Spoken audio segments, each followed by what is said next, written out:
Hello കൂട്ടുകാരെ, ഇന്ന് ഒരു ഉച്ചയൂണിൻ്റെ റെസിപ്പിയായിട്ടാണ് വന്നിരിക്കുന്നത്. ഇന്ന് നമ്മൾ ഞായറാഴ്ചത്തെ ഉച്ചയൂണിൻ്റെ റെസിപ്പിയാണ് കാണിക്കുന്നത്. ഞായറാഴ്ച ഇത്തിരി സ്പെഷ്യലാണ് കേട്ടോ. അപ്പോൾ നമ്മളിന്ന് ബീഫാണ് വാങ്ങിയിട്ടുള്ളത്. അപ്പം ബീഫ് കറിയും ചക്ക കുഴച്ചതൊക്കെ ആയിട്ട് ഇന്നത്തെ ഊണ് സൂപ്പറാക്കാൻ കേട്ടോ. അപ്പം ചക്കയൊക്കെ അരിഞ്ഞ് വൃത്തിയാക്കി ഞാൻ വെച്ചിട്ടുണ്ട്. കുക്കറിലാണ് ഞാൻ വേവിക്കുന്നത്. ചക്കക്കുരു അരിഞ്ഞതോട് ഇട്ട് കൊടുക്കുന്നുണ്ട്. ഇത്തിരി കൂടുതൽ ചക്കക്കുരു അരിഞ്ഞ് ഇട്ട് കൊടുക്കുന്നുണ്ട്. ഇവിടെ ചക്കയ്ക്ക് കൂടുതൽ ചക്കക്കുരു വേണം, അതുകൊണ്ടാണ് ഇത്രയും ചക്കക്കുരു ഇട്ട് കൊടുക്കുന്നത്. പിന്നെ ആവശ്യത്തിന് ഉപ്പ് ഇട്ട് കൊടുത്ത് ഇത്തിരി വെള്ളം ഒഴിച്ച് കുക്കറിൽ നമുക്കൊന്ന് വേവിക്കാൻ വെക്കാം.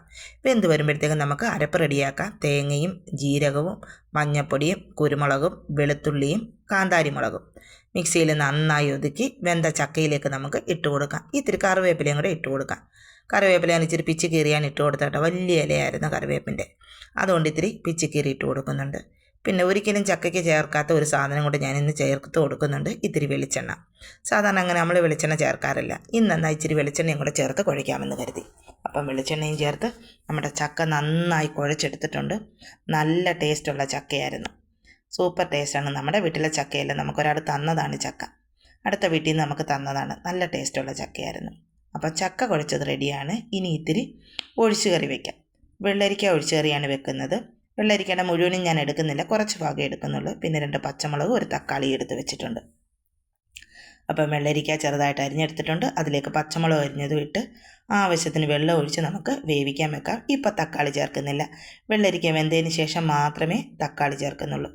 അടച്ചു വെച്ച് വേവിച്ച് എടുക്കാം. ദാണ്ട വെന്തൊക്കെ വന്നിട്ടുണ്ട്, 3/4 ഭാഗം വെന്തിട്ടുണ്ട്. അപ്പോഴത്തേക്ക് ഞാൻ തക്കാളിയും കൂടി ഇട്ട് കൊടുത്ത് ഇനി ആവശ്യത്തിന് ഉപ്പ് ഇട്ട് കൊടുത്ത് അടച്ചു വെച്ച് വേവിക്കാം.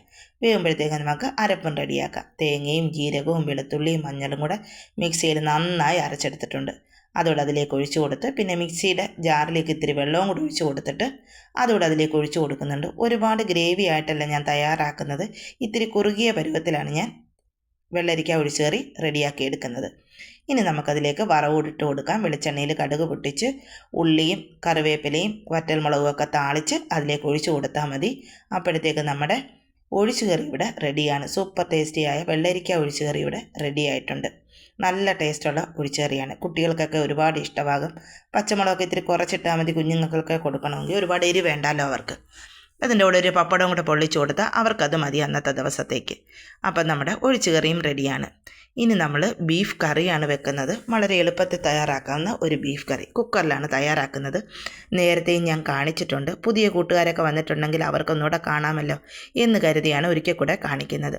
അപ്പോൾ കുക്കറിലേക്ക് വെളിച്ചെണ്ണ ഒഴിച്ചു കൊടുത്തു. വെളിച്ചെണ്ണ ചൂടായപ്പോൾ തേങ്ങാക്കൊത്തിട്ട് മൂപ്പിച്ചു. തേങ്ങാക്കൊത്ത് മൂത്ത് വന്നപ്പോഴത്തേക്ക് ഇഞ്ചിയും വെളുത്തുള്ളിയും ചതച്ചത് ഇട്ട് കൊടുത്തു. പിന്നെ അതിലേക്ക് സവാളയും ചേർത്ത് കൊടുത്തു. ഇനി നമുക്കൊന്ന് വഴറ്റിയെടുക്കാം. കുക്കറിൽ തന്നെയാണ് ഞാൻ എല്ലാം ചെയ്യുന്നത്, വേറൊരു പാത്രവും ഞാൻ എടുക്കുന്നില്ല.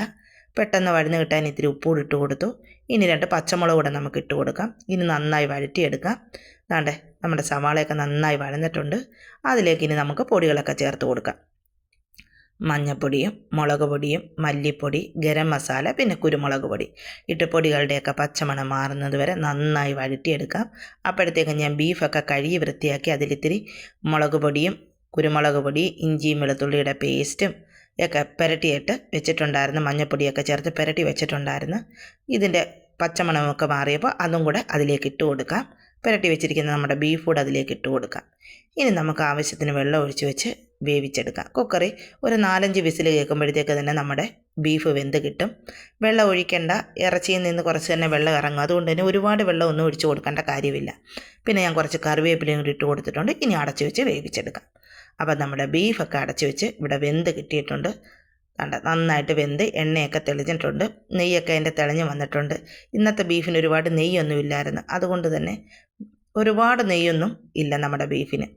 ഇനി അതിലേക്ക് ഇത്തിരി ഗരം മസാലപ്പൊടിയും ഇത്തിരി കുരുമുളക് പൊടിയും ഇത്തിരി കറിവേപ്പിലയും കൂടി ഇട്ട് കൊടുത്താൽ നമ്മുടെ ബീഫ് കറി ഇവിടെ റെഡിയാണ്. എൻ്റെ കയ്യിൽ മല്ലിയില ഇല്ലാത്തതുകൊണ്ട് ഞാൻ ചേർക്കുന്നില്ല. മല്ലിയില ഉണ്ടെങ്കിൽ ഇത്തിരി മല്ലിയിലയും കൂടെ ഇട്ട് കൊടുക്കാവുന്നതാണ്. ഇന്നെനിക്ക് കടയിൽ പോയപ്പോൾ മല്ലിയില കിട്ടിയില്ല, അതുകൊണ്ടാണ് ചേർക്കാഞ്ഞത്. അപ്പോൾ ഇപ്പോൾ ഇത്തിരി വെള്ളത്തിലോട്ട് ഇരുന്നാലും നമ്മൾ കഴിക്കാൻ വരുമ്പോഴത്തേക്ക് ബീഫൊക്കെ നന്നായിട്ട് കുറുകിയിരിക്കും. ഇപ്പം തന്നെ കുറുകി വന്നിട്ടുണ്ട് നന്നായിട്ട് ബീഫ്, എണ്ണയൊക്കെ തെളിഞ്ഞ് കുറുകിയിരിപ്പുണ്ട്. അപ്പം നമ്മുടെ സൂപ്പർ ടേസ്റ്റിയായ ബീഫ് കറി ഇവിടെ റെഡിയാണ്. ഇനി നമ്മൾ ഒരു വഴുതനങ്ങ മസാലയാണ് തയ്യാറാക്കുന്നത്. ഇന്ന് പച്ചക്കറി വാങ്ങിക്കൊണ്ട് വന്നപ്പോൾ ഒത്തിരി വഴുതനങ്ങ ഉണ്ടായിരുന്നു അതിൽ. എന്നാൽ പിന്നെ അത് ഇത്തിരി മസാലയായിട്ട് എടുക്കാമെന്ന് കരുതി ഞാൻ ആദ്യമായിട്ടാണ് ചെയ്യുന്നത്. പക്ഷേ ഞാനിത് കഴിച്ചിട്ടാണ് വീഡിയോ എഡിറ്റ് ചെയ്യുന്നത്. പക്ഷേ നല്ല ടേസ്റ്റ് ഉണ്ടായിരുന്നു വഴുതനങ്ങ മസാലയ്ക്ക്. അപ്പം പാത്രത്തിലേക്ക് ആവശ്യത്തിന് വെളിച്ചെണ്ണ ഒഴിച്ചു കൊടുത്തു. വെളിച്ചെണ്ണ ചൂടായി വന്നപ്പോഴത്തേക്ക് അതിലേക്ക് ഇത്തിരി കടുകിട്ട് പൊട്ടിച്ചു. കടുകൊന്ന് പൊട്ടി വന്നപ്പോഴത്തേക്ക് അതിലേക്ക് ഞാൻ ആവശ്യത്തിന് വെളുത്തുള്ളി, ഒരു 3-4 അല്ലി വെളുത്തുള്ളി ഇട്ടിട്ടുള്ളൂ. ഒന്ന് ചതച്ചാണ് ഞാൻ ഇട്ട് കൊടുത്തത്. ഇഞ്ചി വേണമെങ്കിൽ ചേർക്കാം. ഞാനൊരു 4 അല്ലി വെളുത്തുള്ളി ചതച്ചതും ഇത്തിരി കറിവേപ്പിലയും കൂടി ഇട്ട് ഒന്ന് മുരിപ്പിച്ചിട്ടുണ്ട്. ഒന്ന് മൂത്ത് വന്നപ്പോഴത്തേക്ക് അതിലേക്ക് ഒരു സവാള അരിഞ്ഞതും കൂടെ ഇട്ട് കൊടുക്കുന്നുണ്ട്. ഞാൻ നേരത്തെ പറഞ്ഞു ഒരുപാട് ചേർക്കുന്നില്ല, ആദ്യമായിട്ടാണ് ചെയ്യുന്നത് കൊണ്ട് കൊള്ളുമോ ഇല്ലയോ എന്ന് എനിക്ക് അറിയില്ലാത്ത, അതുകൊണ്ട് ഞാൻ കുറച്ച് വഴുതനങ്ങയിലാണ് തയ്യാറാക്കിയത്. ഇത്തിരി മഞ്ഞൾപ്പൊടിയും മുളക് പൊടിയും ഗരം മസാലയും കൂടെ ഇട്ട് കൊടുത്തു. ഇനി പൊടികളുടെയൊക്കെ പച്ചമണം മാറുമ്പോഴത്തേക്ക് നമുക്ക് അരിഞ്ഞ് വെള്ളത്തിലിട്ട് വെച്ചിരുന്ന വഴുതനങ്ങയും കൂടെ അതിലേക്ക് ഇട്ട് കൊടുക്കാം. ആവശ്യത്തിന് ഉപ്പ് ഇട്ട് കൊടുത്ത് ഇനി അടച്ചു വെച്ച് നമുക്കൊന്ന് വേവിച്ചെടുക്കാം. വെള്ളമൊന്നും ഒഴിക്കേണ്ട കാര്യമില്ല, വഴുതനങ്ങ പെട്ടെന്ന് സോഫ്റ്റായി കിട്ടും. ഇനി പൊടിയൊക്കെ ഇതിനകത്ത് പിടിക്കുന്ന രീതിയിൽ നന്നായി ഇളക്കി യോജിപ്പിച്ച് നമുക്ക് അടച്ചു വയ്ക്കാം. അപ്പോൾ അതാണ്ട് നമ്മുടെ വഴുതനങ്ങയൊക്കെ ഇവിടെ വെന്ത് കിട്ടിയിട്ടുണ്ട്. അപ്പോഴത്തേക്ക് ഞാൻ ഇത്തിരി ഇവിടെ ഗരം മസാലയും കൂടി ഇട്ട് കൊടുക്കുന്നുണ്ട്. പിന്നെ ഒരിച്ചിരി നാരങ്ങ നീരും കറിവേപ്പില ഇട്ട് കൊടുത്തു. ഒരിത്തിരി നാരങ്ങ നീരൂടെ ഒഴിച്ചു കൊടുക്കുന്നുണ്ട്. ഒരുപാട് നാരങ്ങ നീരൊന്നുമില്ല, ഒരിത്തിരി നാരങ്ങ നീര്. വഴുതനങ്ങയുടെ വഴുവഴുപ്പൊക്കെ ഒന്ന് മാറി ആ കുഴഞ്ഞ പരുവം മാറി ഒരു നല്ല ടേസ്റ്റ് കിട്ടും നാരങ്ങ നീരൊഴിച്ച് കൊടുത്താൽ. അതുകൊണ്ടാണ് അതിലേക്ക് അതോടെ ഒഴിച്ച് കൊടുക്കുന്നത്. അപ്പം നോക്കിയപ്പോൾ നല്ല ടേസ്റ്റ് ഉണ്ട് നാരങ്ങ നീരൊക്കെ. ഒരുപാടായി പോകരുത്, കുറച്ച് മാത്രമേ ചേർക്കാവുള്ളൂ നാരങ്ങ നീര്. അപ്പം നമ്മുടെ സൂപ്പർ ടേസ്റ്റിയായ വഴുതനങ്ങ മസാല റെഡി ആയിട്ടുണ്ട്. എല്ലാവർക്കും ഇഷ്ടമാവും കേട്ടോ. എൻ്റെ ഇതിൽ ഇത്തിരി വെളിച്ചെണ്ണ കൂടിയിട്ടുണ്ട്, നിങ്ങൾ ചേർക്കുമ്പോൾ ഇത്തിരി വെളിച്ചെണ്ണ ചേർത്താൽ മതി. നല്ല ടേസ്റ്റിയായ വഴുതനങ്ങ മസാലയും റെഡി. പിന്നെ ഞായറാഴ്ചയാണ്, ബീഫുണ്ട്. അപ്പോൾ പിന്നെ സലാഡില്ലാത്ത പരിപാടിയില്ല. അപ്പോൾ സവാളയും തക്കാളിയും ക്യാരറ്റും പച്ചമുളകും എല്ലാം അരിഞ്ഞ് വെച്ചിട്ടുണ്ട്. ഇനി നമുക്കതിലേക്ക് തൈരും ഉപ്പും ഇട്ട് മിക്സ് ചെയ്തെടുത്താൽ മാത്രം മതി. നമ്മുടെ സലാഡ് ഇവിടെ റെഡിയാണ്. മല്ലിയിലയും ഉണ്ടെങ്കിൽ ഇത്തിരി മല്ലിയിലയും കൂടി ഇട്ട് കൊടുത്താൽ നല്ല ടേസ്റ്റ് ആയിരിക്കും നമ്മുടെ സലാഡിന്. എൻ്റെ കയ്യിൽ മല്ലിയില ഇല്ലാഞ്ഞതുകൊണ്ട് ഞാൻ ചേർത്തിട്ടില്ല. അപ്പോൾ ഉച്ചയൂണിൻ്റെ വിഭവങ്ങളെല്ലാം റെഡിയാണ്.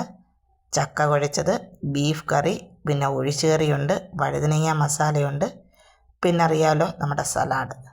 അപ്പം പാത്രത്തിലേക്ക് ചോറിട്ട് കൊടുക്കുന്നുണ്ട്. പിന്നെ നമ്മുടെ ചക്ക വേവിച്ചതും വെച്ച് കൊടുക്കുന്നുണ്ട്. പിന്നെ അറിയാമല്ലോ നമ്മുടെ വഴുതനങ്ങ മസാല, നല്ല ടേസ്റ്റിയായ വഴുതനങ്ങ മസാല.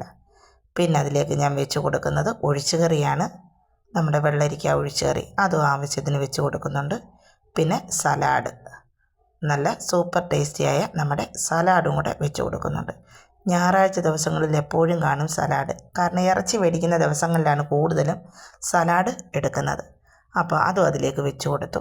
പിന്നെ നമ്മുടെ ബീഫ് കറിയാണ്. ഞാൻ പറഞ്ഞല്ലോ വെച്ചപ്പോൾ ഇത്തിരി വെള്ളമയം പോലെ തോന്നിയെങ്കിലും കഴിക്കാൻ വന്ന് തണുത്തപ്പോഴത്തേക്ക് ബീഫൊക്കെ നല്ല കുറുകി വരണ്ടിരിപ്പുണ്ട്. അതെന്നാണ്ട് നമ്മുടെ പാത്രത്തിലേക്ക് ഒഴിച്ചു കൊടുക്കുന്നുണ്ട്. ഇത്രയുടെയൊക്കെ ഗ്രേവി വേണമായിരുന്നെന്ന് തോന്നുന്നു ബീഫിന്, കാരണം നമ്മൾ ചക്കയൊക്കെ തിന്നാനുള്ളതല്ലേ.